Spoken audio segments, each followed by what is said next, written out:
following picks would really dictate how these compositions will be molded out.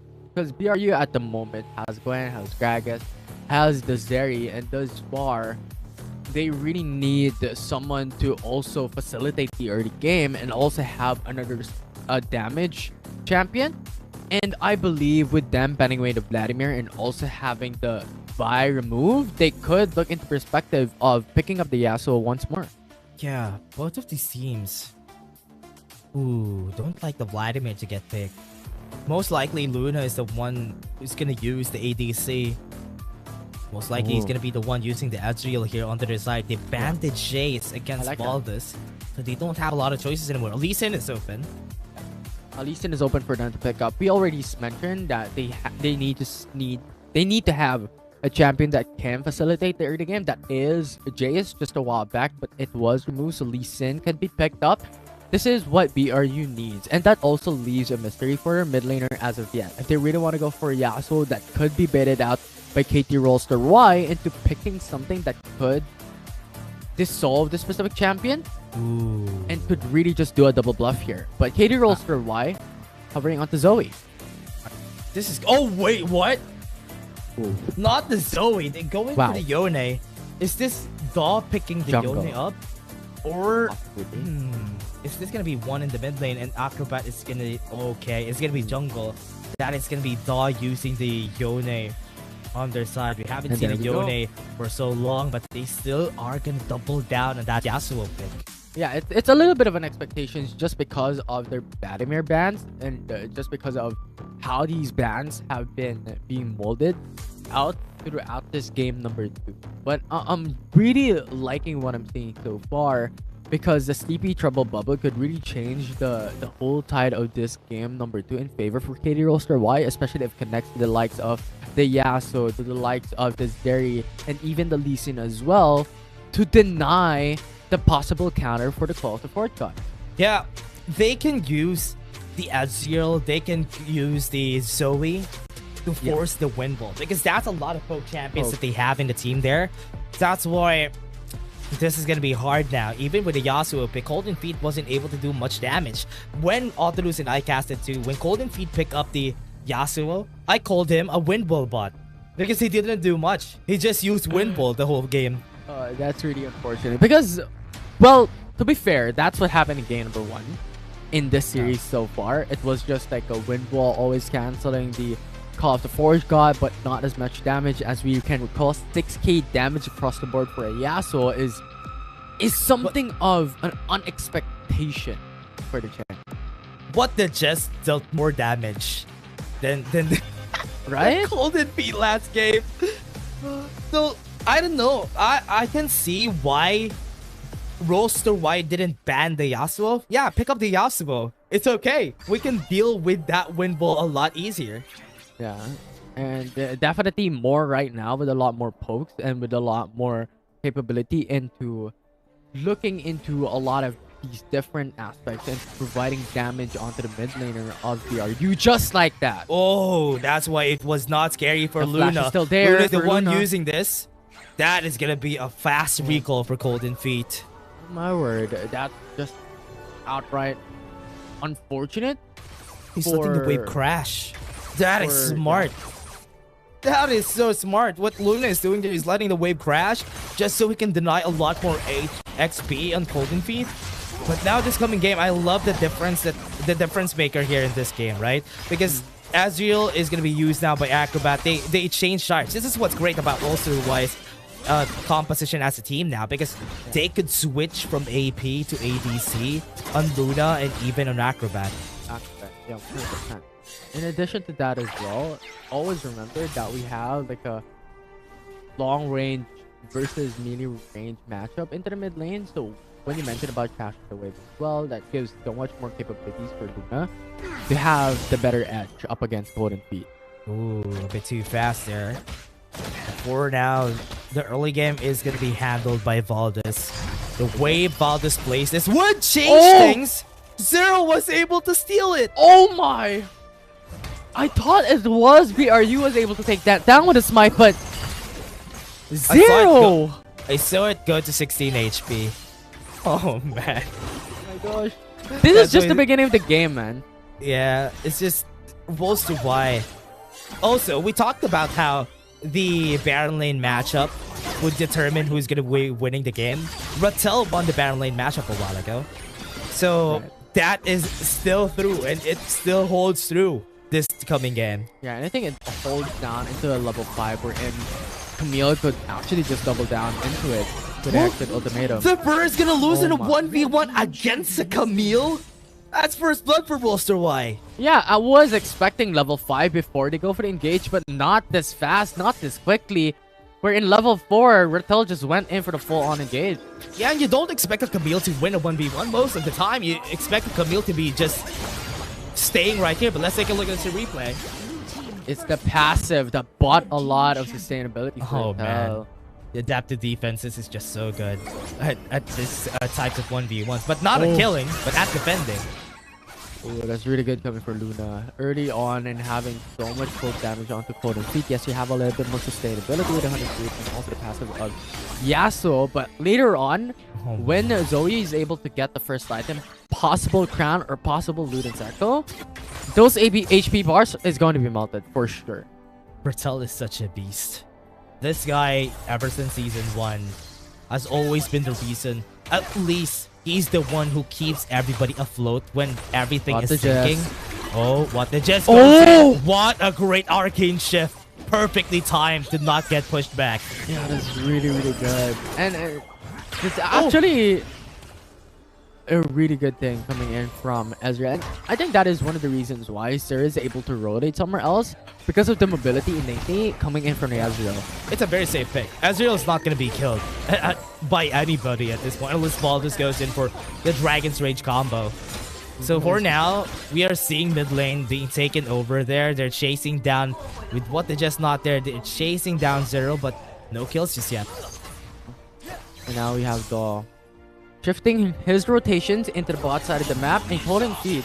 Really good game sense coming through, but the thing is, Valdez and What the Jess is also here. Do they have the ultimate now? The last breath is going to be used. Zero was able to dash away. That's a kill for the side of BRU. BRU got a kill that they're looking for, and that's really important. Yes, that's only coming in to the bottom lane, getting a kill. But the thing is, you have the first objectives coming up in 30 seconds, and every single life here counts. Yep. They have the objective now. Thipper almost got the kill there at the top side. But with Rattel surviving, this is the time that Thipper would have the advantage now. The Gwen could have a little bit more of the sustain. That's why it's easier for her to go for the 1v1s if ever she wants to. Yeah, level 5 already, having a little bit more capabilities into matching up against Camille. So we'll see if this can come through later on, because right now the first objective is now up and Valdez is starting the Infernal Drake. Yeah, gonna go for the Infernal Drake, and the referral is gonna be taken by Dawn on the other side. They just want to get that early game advantage, which is why they always do that. That's why it's still okay to just give this to them, because if this referral goes down and if this mid lane turret goes down, that's a big win for Wild Rift. Yeah, but I think Dawn is looking into somewhere else, might possibly go into the top lane. Because at the moment, Rattel has a lot of advantage up against Tipper's Drake. And he just snowball out of control the PR lane. Ooh, goes for the kickback, and that's a dead acrobat. That's the only way that Ezreal is not going to survive if he gets kicked and comboed. Yeah, that's a little bit of a classic as well. The Yasuo Lee Sin combo that he did. I thought they're going to go in. I thought What the Jess is going to go for the explosive cast, which is why I was surprised. Now the referral is spawned into the mid lane. Oh no! Why is Triple V not here? The turret? Oh, not yet. Not enough. Yeah. Not enough damage at this point. So far, so good. Coming from KT.RY for the side of BRU. Everyone's matching the pace. Everyone's on like an even level playing field. The Valdez and What the Jess playing with the Lee Sin and the Gragas is playing for the success of Yasuo this time around. Yep. And what I'm really liking for Wild Rift is that they're just playing around the Yone. Just wait for the Yone to get strong before we commit to anything. As long as we get any gold infusion onto that Yone, that's gonna be good enough. That's why most of their champions are just gonna be holding the line. Triple V is gonna be dead. That could have been a sleepy trouble bubble combo, but no, he's gonna run away, and he pulled back one more with him. That's really amazing stuff there by Daw. The perfect time coming in for the soul and bound to come back in. Pulled Lee Sin back to his grave, and gratefully he survived for the side of Valdez, but he could have died there in the process. Explosive gas is going to be used. The combo is going to be there. What a great knockup, and to help out their teammate. Rattel is going to be next here. That Sonic Wave was able to hit him, and that is death for Roster Y. And that's what we mentioned, right? Having the Lee Sin and having Gragas in the same composition as the Lee Sin is playing towards the success of Cold and Feet here in this game too. A while ago, only 6k damage. This time around, it could snowball out of control because now you have a lot of setups for the last spread to come through. Oh, yeah. That is what they're gunning for, right? For that early kills, Last Breath has always been really good for them. So they just need to easily get those combos and get the gold infusion for their teammates. But as long as things are stable, Roster Y is in a safe spot. Yeah, KT Roster Y just has to buy time for Luna and even Acrobat for their Ezreal to be able to buy items, and along with Yone. You already mentioned about Yone, but the thing is Luna and Ezreal as well. Their composition overall is a little bit more of a gold necessary composition, so they have to really play patiently. Yep, Roster Y really needs a lot gold to make things work. And even on the other side, the BRU needs 3 people to get strong to make things go smoothly.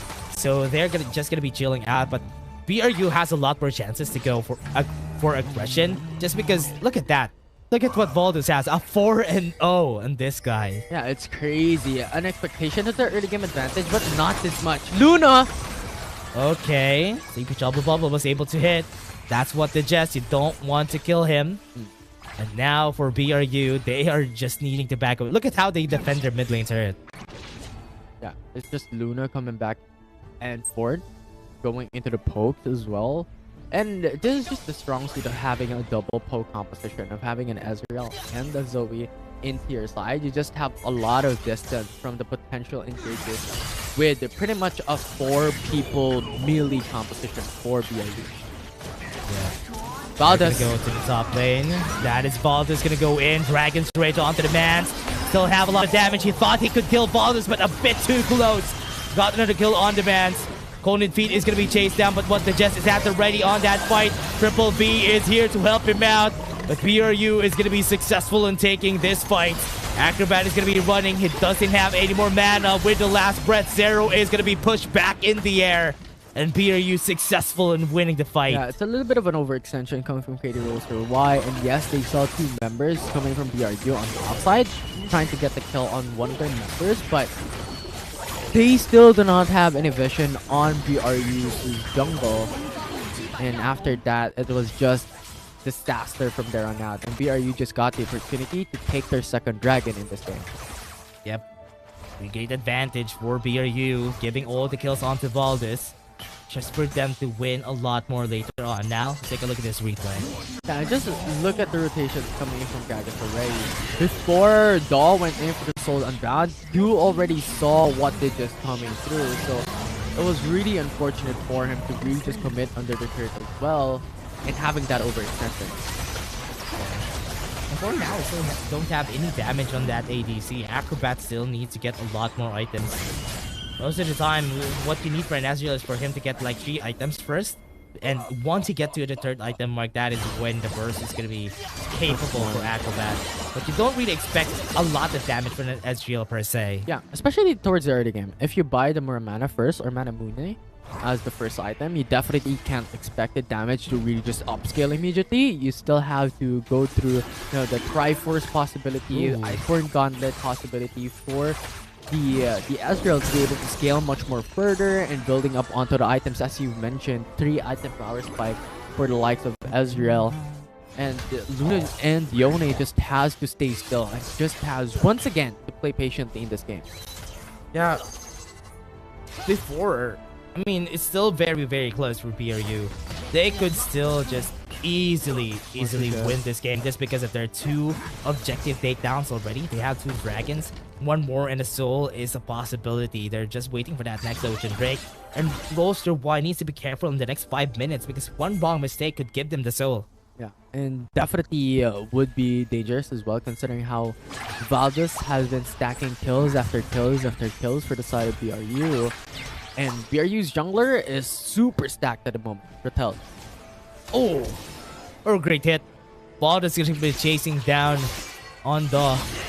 Go and try to go for the knockup as fast as they could. Oh no, Valdez is just going to take that. 5 members in the mid lane. No objectives just yet. Yeah, and are they going to commit? And I just like the discipline come from Dom. He did not want to force a Rift Cutler, considering he had the rotations come from BRU. Because, as you stated, one mistake could change. Call it the Force God, pushes him back. They got to, was denied by the enchant. Zero is still running away, but Thipper is dealing a lot of damage with the needlework. Yeah. And so far, KT.RY will not lose any of their members, but similarly, as a mirror matchup, BRU also did not receive a bitter end. They did not get any deaths coming from KT.RY. And so far, everyone's playing safe, except for the top lane. Look at the top side. Oh, what? The Jess didn't go in. It doesn't have the explosive cast. That's why he didn't use the ultimate there. That could have been a Ratel dead. Yeah, 100%. And now Luna. AP Trouble Bubble. Oh, not gonna work it out. But now with Valdez, it's now the part of the game in where Valdez would need to put a lot more effort to make his pushes effective. Because this is we're gonna go to the mid game in where the Lee Sin really struggles. Yeah, and he just Fate Sealed. Oh, goes in for the Fate Sealed. Would Acrobat be able to get the kill? He does have the flash. Goes in for the Mystic Shot. That's really good, but looking into the mid lane as well. Zero being chased down. Puts up a mountain in front of everybody. Forge God. But with the call of the Forge God, it's going to be stopped by Golden Feet. Oh. Nothing is going to help them out like that. It's going to push Daw out there. Golden Feet was able to flash in, but with the red buff, that is a kill. Jungler is gone for KT.RY. BRU could start a Baron. Yeah, they can go for the Baron. They still have a lot of members still alive. They don't have the Zoe now. It's going to be a 3v4, not a fight that they want to go for. Golden Feet a little bit more confident in this game. Use the Lightning Crash from Triple B. With Acrobat, this could be a wave clear possibility still for the team, but they don't want to get close. They're a bit afraid. Yeah, where's Luna? Where's Daw? Where you need them? When you need them? KT.RY just lost a lot of opportunities there, and now BRU, if they take the Ocean Drake, they get the soul. They get the soul here. Nobody's gonna be able to deny it against them. With Valdez still alive, this is an easy take. That's gonna be a TP coming in from Daw. Here comes BRU with Zero, super low in HP. They can just take this for free. Daw wasn't able to get it. Oh! But they put the steal in the end. Bo3 denies it. That's criminal coming in from Daw. The TP after the Fate Seal, then the Smite stealing away the Drake. BRU lost the Ocean Drake, lost the soul with just one skill from KT.RY. That could have been a game-winning soul there. But because BRU was denied, this could still be anybody's game. Look at how close the gold is. This could be one mistake and that game is going to go to that team. I remember from what we mentioned a while ago, having the delayed plays coming from KT.RY. Look at the items already building up for Luna. Already having a crown, Rabadon stat cap, Oblivion Orb, and potentially building into the Infinity Orb as well. Really would state a lot of damage already for the likes of Luna. That is scary. Now, even just one Sleepy Trouble Bubble could really end anybody's life. This is when the ADC and even the Yasuo needs to be scared.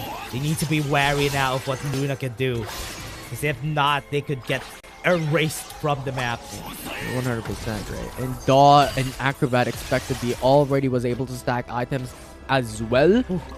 But given the fact that Luna is already building towards the third item already, so much more poke damage built into KT.RY. Yep.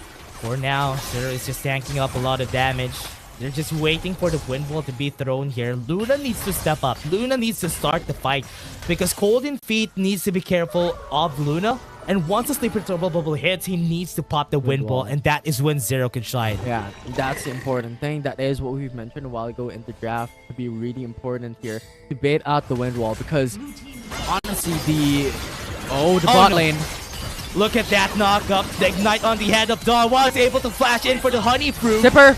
Wasn't able to end. Thipper was down with a true shot barrage. Perfect timing coming from KT.RY, and that will give them the numbers advantage. And once again, the objectives are open coming into this game. 16 minutes into the matchup. Baron Nashor is alive at the moment, but a numbers game in favor for KT.RY. They could definitely force out a fight and put them in a lot more favorability. Yeah, instantly goes in for the reset. That's why this is going to be good for them. What the Jess needs to body slam away. That's one ultimate down. Really big here for the side of BRU. But this could be started anytime soon. God needs to be confident of his might. Valdez is alive at the moment for BRU, so jungler is still available for them. If ever BRU is able to take this down, they could end it. One explosive gas could end their lives. Last breath is not going to be used. Denied right there onto the back line. Perfect timing for Rattel. He's going to go in with a Mincher and chant of everybody on the side of BRU. Valdez is dead, and this Baron is going to be taken by KT.RY. Golden Pete is left alone, and that is 5-man strong still for KT.RY. KT.RY with their turnaround coming in for the Baron Nashor, going into that fight as well, leaving Daw alone into the Baron's pit to take that objective. Was really, really good. And you asked Luna to step up. That he did into that Baron engage. Gets the Sleepy Trouble Bubble in the right target. That is what you need to see from Luna this coming game. The Elder Drake is and up. Because of that, they started this, and the Elder Drake is available with Baldur's not here. 2 objectives to the hands of KT.RY. And Baron and an Elder combo is not a combo that you want if you're BRU. That is a GG. That is a GG angle here for KT.RY. Yeah, and really, it's KT.RY who played towards their winning conditions. Wanted to play really patiently. It was Acrobat who solo farmed into the bottom lane for forever. And now KT.RY, having so much items already built up for their carries, can actually disable BRU to get this game 3. Oh man, KT.RY so fed Baron to get up with the Elder Drake. This is a done deal. This is a done game. They're going to go for the knock-up onto the backline. Look at Luna's damage with that, with the Elder Drake buff. That could have killed What the Jess, but now they're hesitating to go in. Valdez got a lot of kills this game, but because it's a mid-game to late game, this is where the Lee Sin will really struggle. Now the last inhibitor third time. Oh, What the Jess. Oh, he could have died there with a true shot, but on the top side though, 1v2, and Rattel could still win the fight. That's one more tactical sweep, and Golden Feet turns things around, but I think Golden Feet is going to die here. That's going to be one down. That is the Nexus being focused by KT.RY, and they just ended it with a 2-0. BRU still can't win any games against KT.RY. KT.RY